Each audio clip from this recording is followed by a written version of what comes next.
Okay.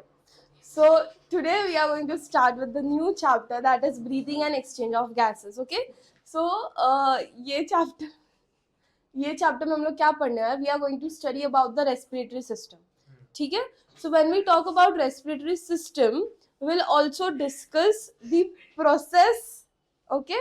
The whole process ही कैसे respiration हो रहा है, which is going to include your breathing. अच्छा, tell me one thing, is respiration and breathing same? पहले भी पढ़ा हमने ये चीज, राइट? रेस्पिरेशन और ब्रीथिंग सेम नहीं है, तो अलग अलग है दोनों चीज. कैसे अलग है?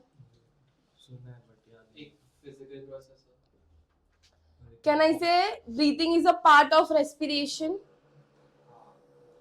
Breathing is a part of respiration. So respiration अगर मैं बोल रही हूँ तो उसमें तुम्हारा ब्रीथिंग भी आता है, फिर there is something called as gaseous exchange भी आता है, and the third step is your cellular respiration, right?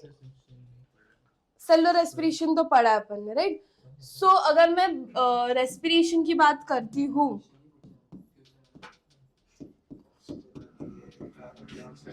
when I say respiration, your respiration is having three major steps. First step is your breathing. Your second step is going to be exchange of gases. And your third step is going to be cellular respiration. ठीक है? सो अब पूरे chapter में हमारा major focus in तीनों पे ही होने वाला है. ब्रीथिंग की जब मैं बात करती हूँ तो ब्रीथिंग में we are going to look for inspiration and expiration. What does that mean? Breathing in and breathing out, तो उसका पूरा मैकेनिज्म कैसे रन करता है वो हम लोग ये पार्ट में पढ़ने वाले हैं. फिर एक बार एयर अंदर चली गई तो उसके बाद में क्या होगा, कैसे वो ब्लड वेसल्स में ट्रांसफर हो रही है, वो हम लोग पढ़ते हैं एक्सचेंज ऑफ गैसेस में. तो एल्वियोलाई से कैसे वो ब्लड वेसल में पास हो रहा है वो हम देखते हैं. एंड सेलुलर रेस्पिरेशन में क्या होता है, ब्लड वेसल से it is going to go into tissues, या more precisely I can also say cell. तो पूरे चैप्टर में डिस्कशन हम लोग इन्हीं चीजों का करने वाले हैं. Along with that we will also study some diseases and disorders, और हम लोग पढ़ेंगे कुछ कॉन्सेप्ट जैसे कि what are tidal volumes and ऐसे सारी चीजें पढ़ेंगे, right? Correct? And we will also understand something which is known as what is partial pressure. Correct? अभी अगर मैं बोल रही हूँ रेस्पिरेशन, तो हमारा रेस्पिरेशन का सबसे बेसिक, या ब्रीथिंग का भी बात करूं तो ब्रीथिंग स्टार्ट कहां से हो रहा है?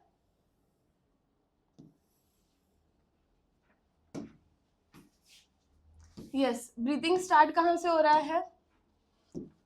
When I say breathing, it is going to start from your nose itself. So when I say breathing, breathing में तुम्हारा nasal cavity is playing the role, but along with nasal cavity is my buccal cavity is also playing role. कर रहा है role, क्योंकि अच्छा मुझे एक बात बताओ, क्या सिर्फ हम लोग नोज से ही इनहेल या एक्सेल करते हैं?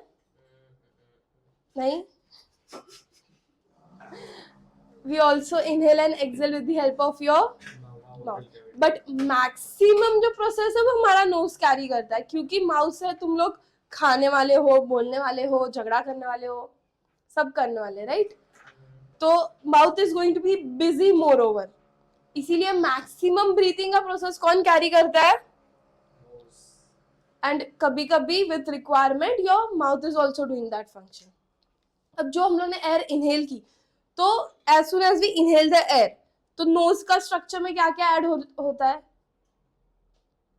नोस्ट्रिल्स, देन नेजल हेयर, ये चीजें हैं, पक्का है ना? पता है कि नहीं पता है? So we have nostrils, we have nasal heads, फिर वहां से एयर पास होके जाती है तुम्हारे नेजल कैविटी में. नेजल कैविटी से it is going to pass to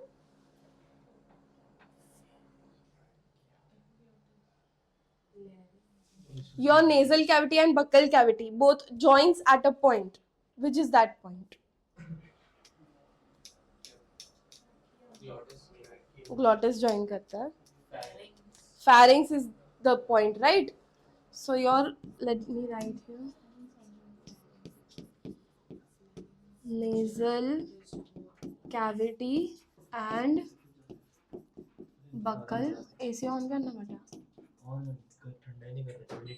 वो वाला चालू करना. Nasal cavity and buccal cavity joins at point and form pharynx, right? तो अगर मैं बोलूँ कि what are the parts involved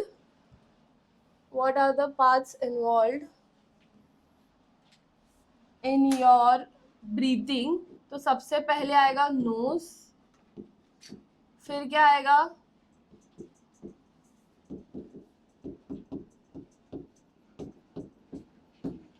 knows के बाद क्या आएगा?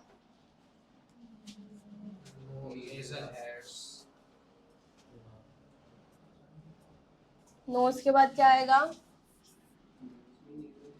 नोज में ही होगा नेजल हेयर्स, तो I write it here then. Nose में आएंगे नेजल हेयर्स. नॉस्ट्रिल्स कहाँ आएंगे? नोज में आएंगे.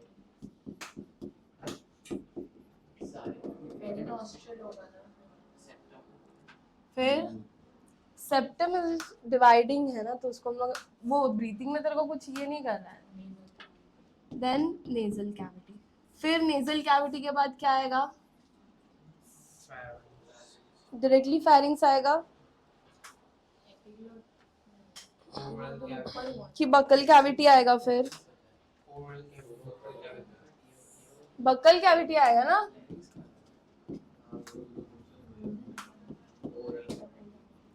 उसके बाद में बक्कल कैविटी के बाद फेरिंग्स.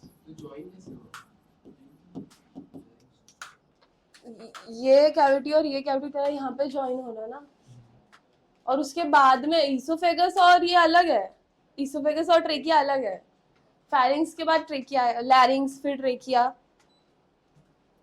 राइट? तो बक्कल कैविटी और फेरिंग्स. फेरिंग्स के, अच्छा मुझे ये बताओ तुम्हारा वॉइस बॉक्स कहाँ होता है, फेरिंग्स में या लैरिंग्स में? तो फेरिंग्स के बाद क्या आएगा तुम्हारा लैरिंग्स, जहाँ पे तुम्हारा वॉइस बॉक्स है. और क्या है? ग्लॉटिस भी इधर है. लैरिंग्स में है ग्लॉटिस की फेरिंग्स में है?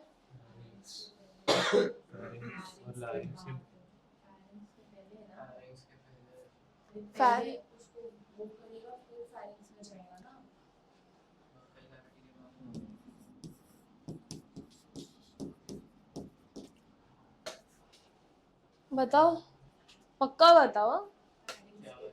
ग्लॉटिस किधर आएगा, लैरिंग्स में या फेरिंग्स में, या ट्रेकिया के पहले? हाँ, तो वही मैंने सीक्वेंस में कहा, फेरिंग्स, लैरिंग्स, देन ट्रेकिया के पहले.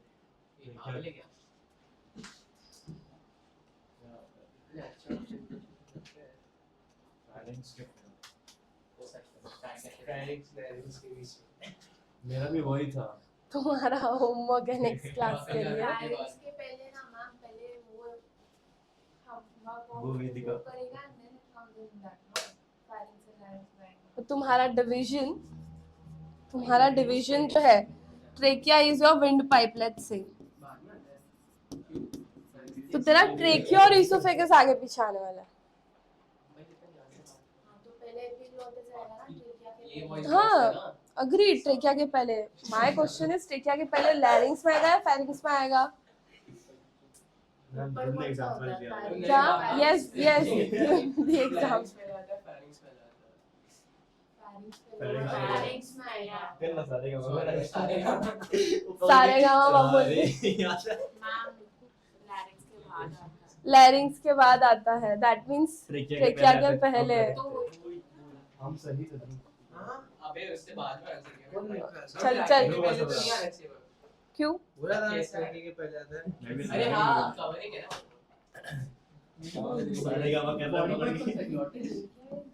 एपिग्लॉटिस अलग होता है। ग्लॉटिस में एपिग्लॉटिस आता है। Epiglottis is a flap. अलग बॉडी पार्ट। डबल टी आता है It ना। comes after that. It comes after that. अरे भाई फ्लैप। बस क्या इंग्लिश में फुल आया एक था। वीडियो देखी है ना मैंने। ठीक है, फिर ट्रेकिया आता है। फिर ट्रेकिया के बाद क्या आएगा? ट्रेकिया के बाद क्या आएगा? अबे ईसोफेगस, डाइजेस्टिव सिस्टम थोड़ी पढ़ रहे हैं। ट्रेकिया के बाद क्या आएगा? ट्रैक ही आएगा ब्रांच ट्रेकिया। ब्रोंकियोल्स आएगा। अबे वो पूछ रही फेरिंग्स का ब्रोंका काम। आएगा। फेरिंग्स का काम क्या पूछ रही? बता फेरिंग का काम क्या है? यही बताएगा। क्यों? उसको आया ना क्या क्वेश्चन फेरिंग्स का काम क्या है? What is the work of? हाँ, उसका काम क्या है? बकल कैविटी और लैरिंग्स जोड़ना। Very nice. अच्छा, फेरिंग्स और लैरिंग्स के बीच में भी एक चीज बनती है which is known as laryngopharynx. Larynx और फेरिंग्स को जॉइनिंग करने वाला जो पॉइंट होता है। Yes, we have nasopharynx. So basically pharynx के ना 3 सेक्शंस में डिवाइडेड है फेरिंग्स तुम्हारा। So we have nasopharynx, oropharynx and laryngopharynx. ठीक है, उसके इन डेप्थ में बाद में जाएंगे। पहले मुझे trachea is going to then branch out into 2 and you are going to get what? Bronchi. वो बीमारी है। ब्रोंकाई के बाद क्या बनेगा?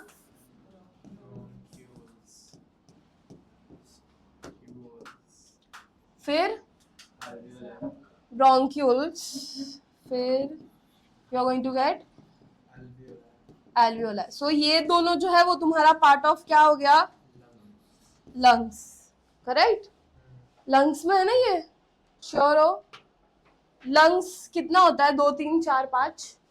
नहीं होता है, 2 होता है। यस, लंग्स कितना है?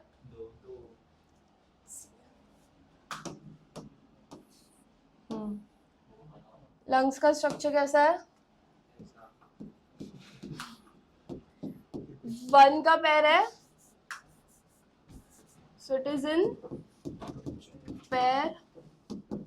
ठीक है, अब मुझे बता, अगर तुम लोग इस फोटो में ध्यान से देखोगे तो ये वाला साइड कौन सा बनता है? लेफ्ट या राइट?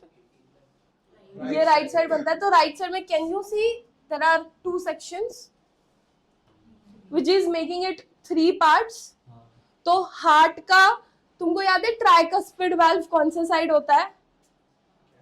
हार्ट में ट्राइकस्पिड वाल्व राइट साइड होता है। तो लंग्स के भी राइट साइड में 3 सेक्शंस है, 3 पार्ट्स में डिवाइडेड है राइट साइड। एंड जो लेफ्ट साइड है वो डिवाइडेड है इनटू 2 पार्ट्स।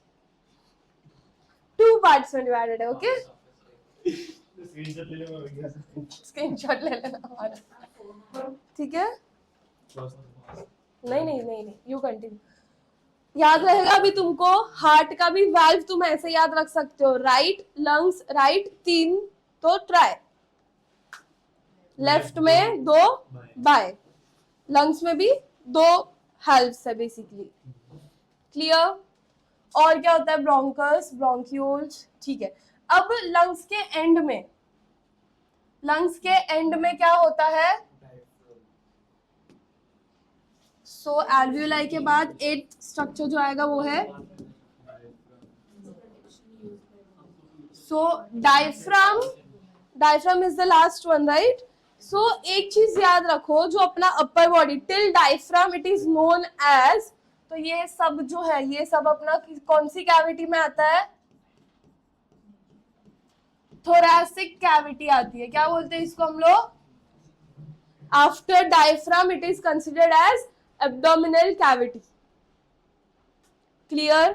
डायफ्राम के ऊपर अभी डायफ्राम बहुत इंपॉर्टेंट रोल प्ले करने वाला है हमारे लिए, क्योंकि उसके कंस्ट्रिक्शन और रिलैक्सेशन पे हमारा रेट ऑफ ब्रीथिंग और लंग्स का भी ब्रीथिंग मतलब लंग्स का पंप आउट होना वगैरह सब डिपेंड करता है, right. So this is going to play a very important role. अब जब हम लोग लंग्स के बारे में पढ़ेंगे तो लंग्स का जब हम लोग पढ़ाई करेंगे तो उसके साथ में we are also going to study about ribs.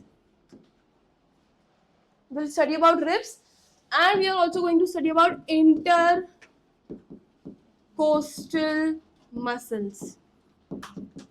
तो जब भी मेरा breath in and breath out हो रहा है तो सबसे ज्यादा अगर कोई रोल प्ले करता है तो वो है ribs, intercostal muscles and third is your diaphragm. ये तीन ही पूरा रोल प्ले कर रहे हैं. समझ आया? श्योर हो इतना? पक्का? ये स्ट्रक्चर दिख रहा है, यही इसी स्ट्रक्चर के ऊपर अभी हमारा पूरा चैप्टर का फोकस है. Clear? Now if you look with this diagram, अभी डायफ्राम के बाद जो रोल प्ले होता है उसमें फिर बाद में अपना जो जब एल्वियोलाई में एयर जा रही है तो एल्वियोलाई से directly it is going to pass on to blood vessels. फिर blood vessels से it is going to pass on to tissues. And that is the reason your respiratory system and circulatory system both are going to run hand in hand. समझा? Both are going to run hand in hand. जितना हमारे लिए अगर तुम्हारा respiration के rate में issue हुआ तो इवेंचुअली तुम्हारे हार्ट रेट में भी फ्लक्चुएशन दिखता है. करेक्ट? हाँ नहीं? फिर वो अल्टीमेटली तुम्हारे ब्लड आरबीसी डब्ल्यूबीसी लेवल्स उधर भी इफेक्ट करेगा और अगर फिर अल्टीमेटली तुम्हारी बॉडी पे रिजल्ट करेगा क्योंकि बॉडी तक अगर ब्लड नहीं पहुंच रहा और ऑक्सीजन नहीं पहुंच रहा तो बॉडी का एक्टिविटी स्लोली शट डाउन हो जाएगा. Correct? And that is the reason these both system place a very important role in your body. And फिर जो नेक्स्ट सिस्टम इंपॉर्टेंट आता है अपने को जो पढ़ना है वो है, जो नहीं है तुम्हारे पास फिलहाल, नर्वस सिस्टम पढ़ेंगे. नर्वस सिस्टम के बाद we are going to study which excretory पढ़ेंगे. एक्सक्रीटरी के बाद हमको पढ़ना है लोकोमोशन और केमिकल कोऑर्डिनेशन एज वेल. ठीक है? So that all will cover the human physiology. तो आज से we are starting with the human physiology का यूनिट. अभी कंटिन्यू वही रहेगा अपना, पूरा ह्यूमन फिजियोलॉजी खत्म करेंगे हम लोग. ठीक है? चलो लेट्स कंटिन्यू. क्यों इतना जल्दी क्या है? किधर जाना है तुम लोग को? Okay so let's continue. अभी जैसे हम लोग ने सारे पार्ट्स वगैरह डिस्कस किए, राइट?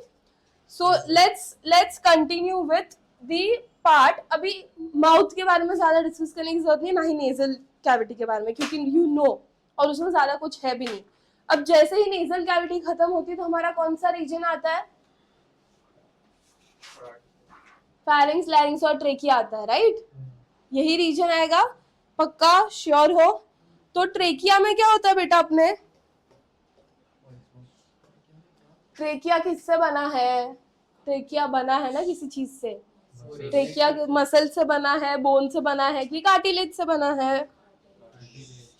श्योर हो? सो योर ट्रेकिया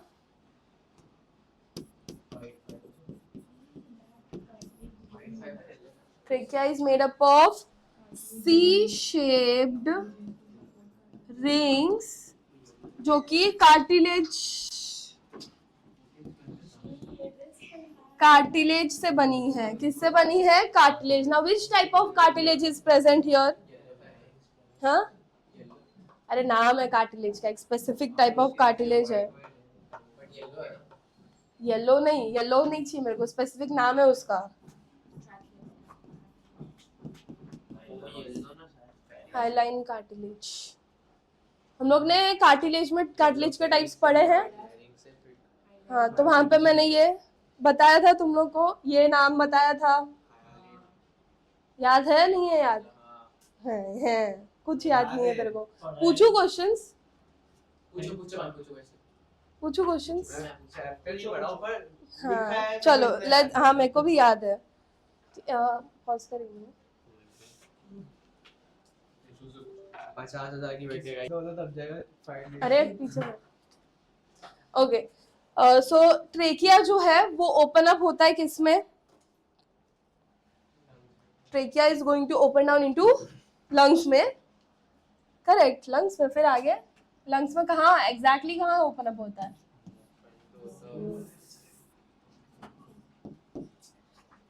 ट्रेकिया के बाद क्या आएगा बेटा? It is going to broken down into two branches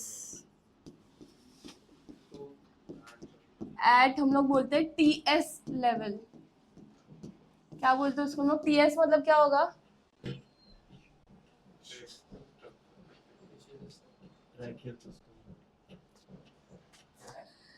Now these two branches are known as what? These two branches are known as what? Bronchi या bronchus. तो इसमें अपने पास क्या बनता है जब ये ब्रोंकाई बन रहा है? तो उसमें ब्रोंकाई ब्रोंकस, तो we have primary bronchi,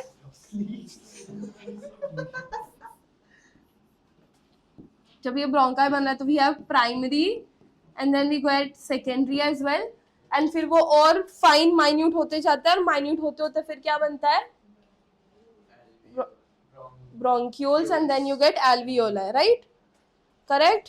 sure? ऐसा ही कुछ हो रहा है? पक्का? तो अच्छा, टीएस लेवल जो है जब हम लोग एक्चुअली डिस्कस करते हैं, we are going to discuss about your whole thoracic region, जिसमें क्या क्या आता है तुम्हारा? वर्टिब्रल कॉलम आ रहा है, वर्टिब्रल कॉलम में सेक्शंस डिवाइडेड होते हैं। तो नेक एरिया को हम लोग क्या बोलते हैं? सर्वाइकल बोलते हैं, ठीक है। सर्वाइकल के बाद क्या आता है? जो पूरा कमर तक का जो एरिया उसको हम लोग थोरैसिक बोलते हैं, and then last is known as curve जो होता है लंबार बोलते हैं। These are the three. इनमें अपने काफी सारी बोन्स डिवाइडेड हैं, राइट? अच्छा, tell me one thing, vertebral column और नोटोकॉर्ड सेम है डिफरेंट है? पक्का याद है? श्योर? गुड। सो अभी आगे इसके बाद क्या होता है? ब्रोंकाई के बाद we are going to look for alveoli, right? तो एल्वियोलाई में क्या क्या? एल्वियोलाई का स्ट्रक्चर कैसा है बेटा? Alveoli is a sac-like structure, right? It is a sac-like structure or not? sac जैसा होता है ना alveoli, गोल गोल पाइप्स होते हैं, हाँ। और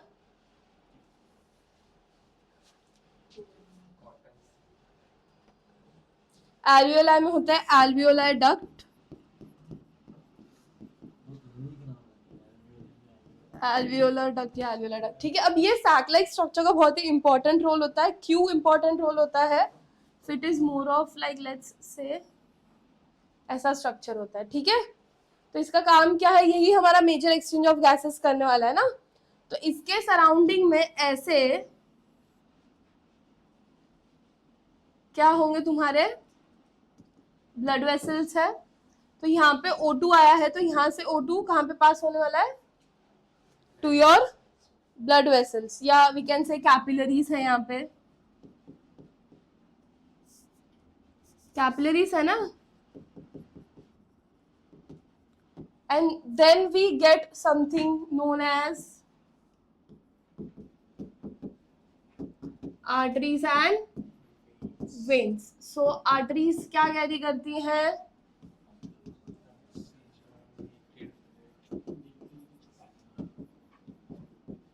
and veins are going to carry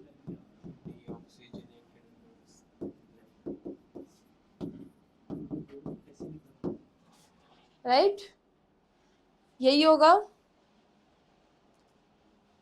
जब हम लोग रेस्पिरेटरी सिस्टम का बात करते हैं तो रेस्पिरेटरी सिस्टम दो पार्ट में डिवाइड हो रहा है। एक जो कंडक्टिंग पार्ट है जो ब्रीथिंग में आ जाता है, एंड दूसरा होता है एक्सचेंज का पार्ट, जिसमें क्या होता है? गैस एक्सचेंज और सेलुलर रेस्पिरेशन। समझ आया? हाँ, नहीं? अब लंग्स के ऊपर कुछ कवरिंग है कि नहीं है? Your lungs is having covering. Heart के पास कवरिंग थी, वैसे लंग्स के पास भी कवरिंग है। तो उस कवरिंग का नाम क्या होगा? Pleural covering, pleura. क्या बोलते हैं उसको हम लोग? Right, pleura.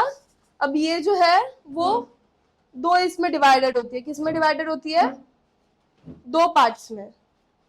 What will be those two parts? One is visceral pleura and the other one is going to be parietal. क्या होता है, parietal and visceral and parietal. Is it clear? Pleura का मतलब क्या है, it is a double membrane structure. क्या है ये, डबल मेम्ब्रेन स्ट्रक्चर या कवरिंग बोल सकते हैं, इसीलिए इसके पास दो लेयर्स हम लोग बोल रहे हैं, which is visceral and pleura. Is it clear? अब इन दोनों के बीच में फ्लूइड भी प्रेजेंट होगा. फ्लूइड कौन सा होगा, फ्लूइड का नाम क्या होगा, प्लूरल फ्लूइड.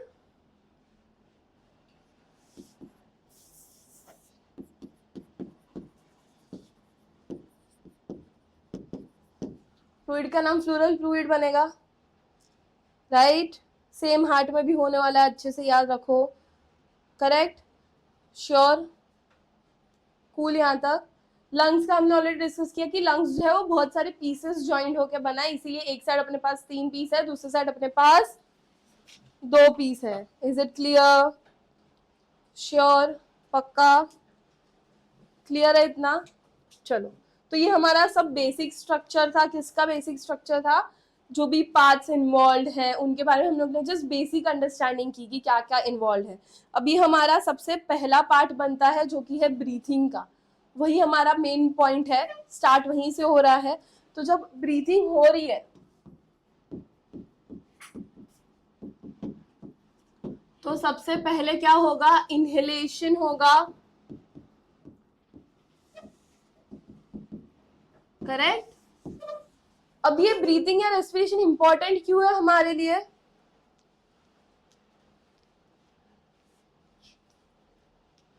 गाइस? ब्रीथिंग या ये इंपॉर्टेंट क्यों है, जिंदा रहने के लिए. क्योंकि ब्रीथिंग वजह से क्या होता है, हमारी बॉडी में क्या है, ग्लूकोज है, C6H12O6. so glucose will react with CO2. Glucose will react with O2 and give you what, ATP. ATP is essential for the, it is energy form है, right, and it is essential for what,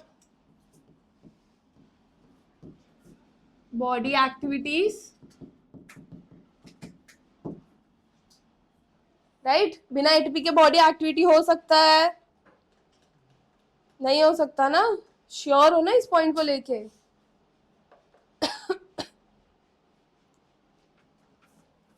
तो अब inhalation में क्या होगा, सी हम लोग ये chapter जितना हो सके उतना कॉन्सेप्चुअली पढ़ने वाले हैं, तो मैं जो बोल रही हूँ उस पर अच्छे से फोकस करना. इनहेलेशन में क्या होगा मुझे बताओ. जैसे मैंने तुमको बोला, जब भी हम लोग इनहेल या एक्सेल करने वाले हैं, 3 लोग बहुत ही इंपॉर्टेंट रोल प्ले करने वाले. कौन थे वो 3 लोग,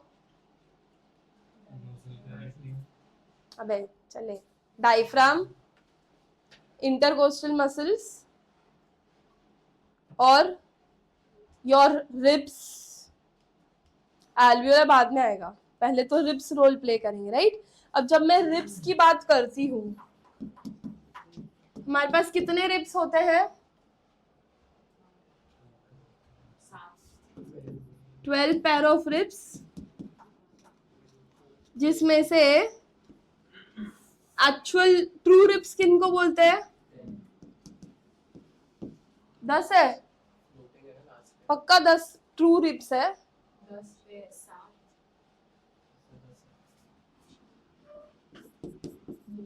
फ्लोटिंग रिब्स 2 है, आई अग्रीड, बट 10 ट्रू रिब्स है. श्योर हो? 7 नहीं है, क्योंकि अगर तुम ये डायग्राम देखो, 1 2 3 4 5 6 7, फिर 8 9 10th 7th में ही ज्वाइंट हो रहा है ना. और फिर लास्ट में तुम्हारा 11th और 12th यहाँ पे एक ही दिख रहा है, but we have that. C shaped rings है ये लोग भी. सी शेप्ड है कि नहीं है? सी शेप्ड है ना?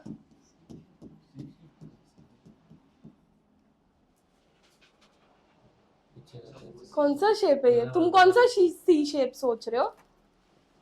अबे अबे ट्रेकिया में भी ऐसा सी शेप है, ऐसा, और रिब्स में भी ऐसा है, ऐसा सी। चलो, so they are C-shaped rings connected to vertebral column at one end, and दूसरा end कहाँ connected है?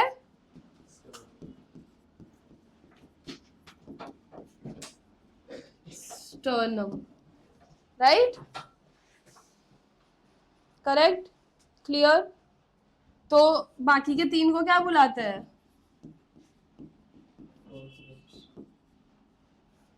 अब कैलकुलेशन सही बैठ रहा है?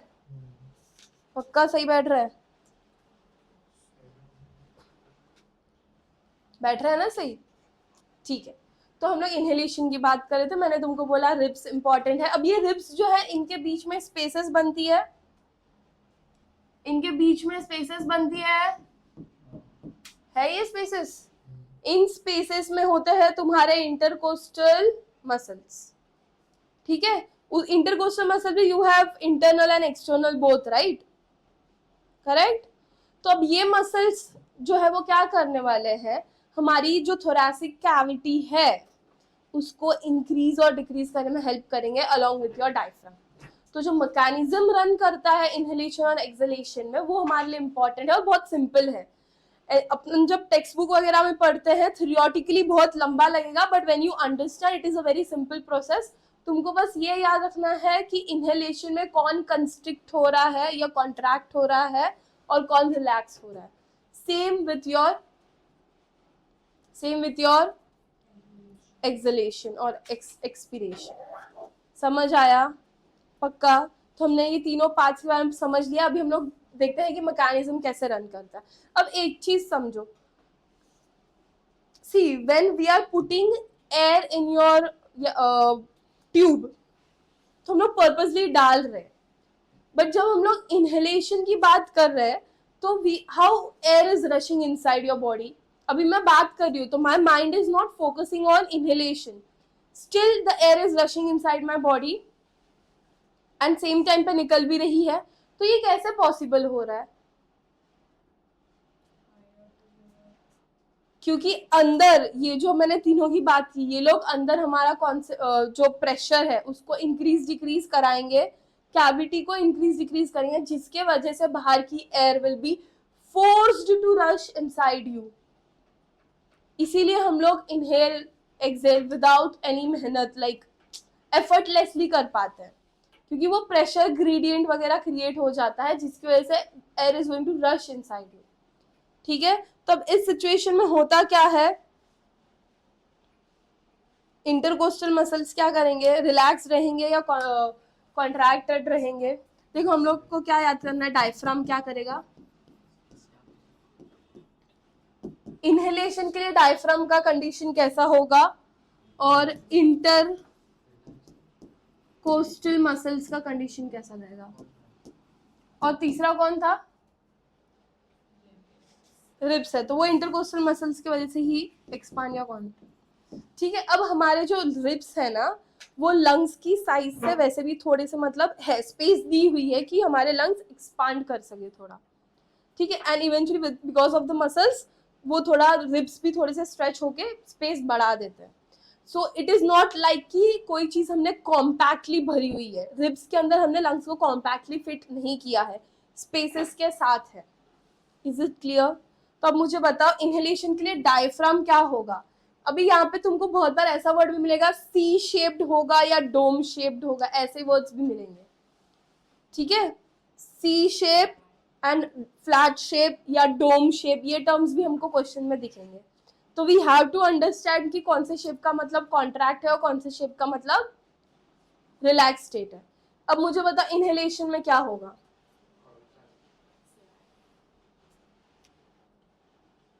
फ्लैट रहेगा, which is so I can say relaxed state पे होगा, नहीं contract state, relax state is your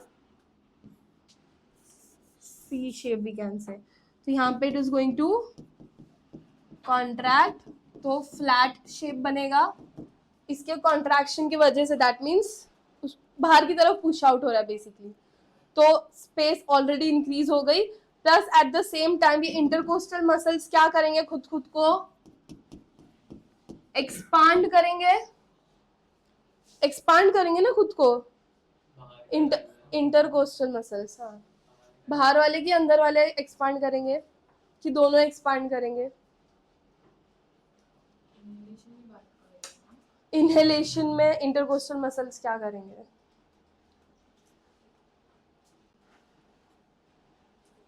बताओ बताओ।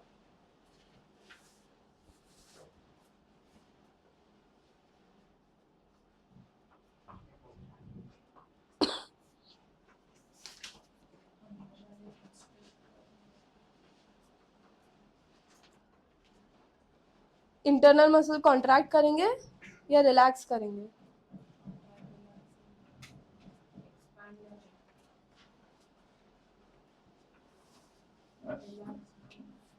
रिलैक्स करेंगे। अरे इंटरकोस्टल मसल्स एक्सपांड होंगे रिलैक्स करते हैं, कि रिलैक्स करेंगे कि कॉन्ट्रैक्ट करेंगे, वही मैं पूछ रही हूँ। रिलैक्स कब करते हैं? नहीं वो एक्सपांड ही करेंगे, बैक टू नॉर्मल पोजीशन होंगे। Relax means back to normal position. सोचो,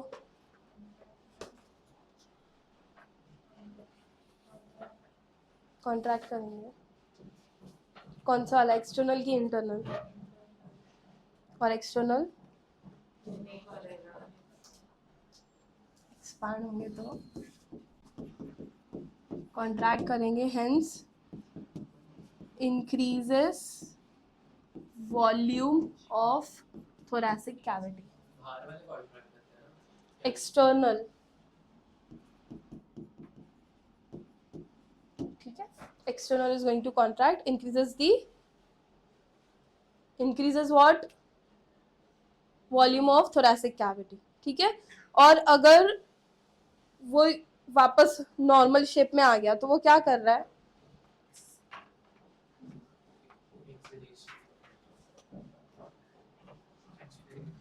एक्सपिरेशन, तो वो भी हम लोग इधर ही लिख देते हैं। एक्सपिरेशन में क्या होगा, your diaphragm is going to B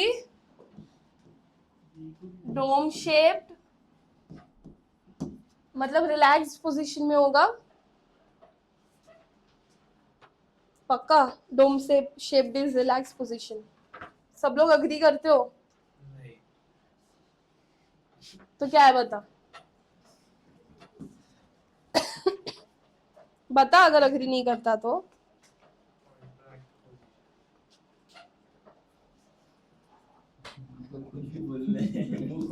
मतलब पूछा मैंने, मतलब वो गलत ही, ऐसा नहीं होता ना। तो इंटरकोस्टल मसल्स भी क्या होंगे, रिलैक्स होंगे, जिसके वजह से volume of thoracic cavity is going to decrease, समझा। अब इसमें से दोनों में से कौन सा प्रोसेस एक्टिव प्रोसेस होगा, कोई मुझे बताएगा? इनहेलेशन, क्यों?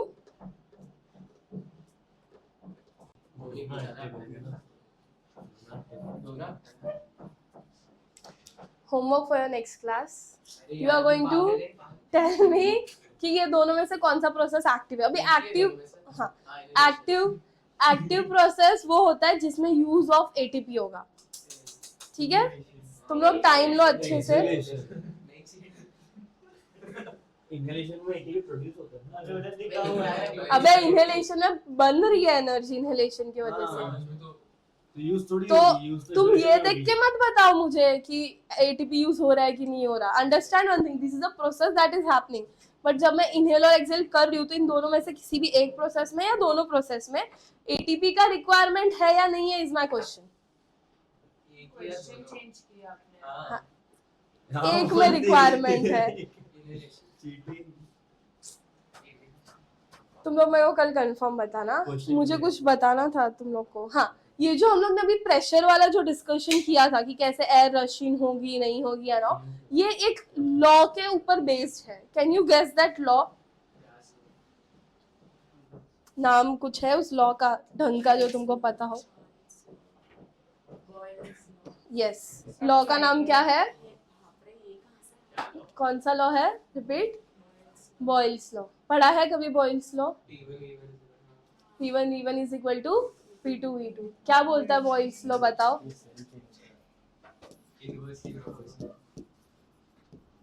प्रेशर वाला कॉन्सेप्ट किसने दिया है? बॉयल्स तो टेम्परेचर का Boyle's Charles Boyle was in what is Boyle's law? Boyle's है हाँ, temperature same Boyle's the pressure is inversely proportional. Boyle's law नहीं दिया है? टेम्परेचर रिमेन द सेम हाँ, सो किसमें पढ़ते हो तुम ये बॉयल्स लॉ के बारे में? केमिस्ट्री में पढ़ा है ना, तो पता है कि नहीं है?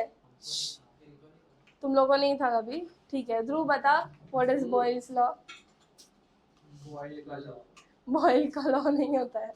What does this law states? I can say यहाँ के लिए हम लोग बोलते हैं pressure inside the container is inversely proportional. किसको इनवर्सली प्रोपोर्शनल है? Volume of container.